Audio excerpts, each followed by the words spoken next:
میں ایک سویڈش ماہر نباتات کارل لینیس وہ سامنے آئے۔ اچھا، تو کارل لینیس نے اس کو حل کیا؟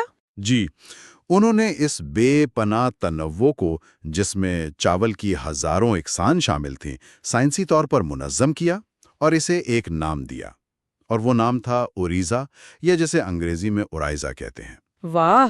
تو کیا ہم اسے یوں سمجھ سکتے ہیں کہ لینیس نے اس بے ہنگم ہجوم کو ایک خاندانی نام، مطلب ایک سرنیم دے دیا، جیسے اس نے دنیا بھر کے بکھرے ہوئے پودوں سے کہا ہو کہ چاہے تم دکھنے میں کتنے ہی مختلف کیوں نہ ہو، آج سے تم سب اوریزا خاندان کا حصہ ہو۔ خاندانی نام کی تشبیہ کچھ حد تک تو ٹھیک ہے، لیکن اگر ہم اس کی گہرائی میں جائیں تو یہ محض ایک نام دینے سے کہیں بڑی بات تھی۔ اچھا، وہ کیسے؟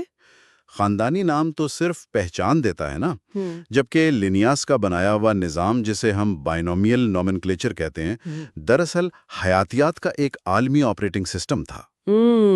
آپریٹنگ سسٹم، یہ دلچسپ اصطلاح ہے۔ جی، کیونکہ لینیس سے پہلے سائنسدان کسی پودے کو بیان کرنے کے لیے پوری لاطینی عبارات اور پیراگراف لکھتے تھے، جو کہ مطلب بہت غیر عملی اور مشکل تھا۔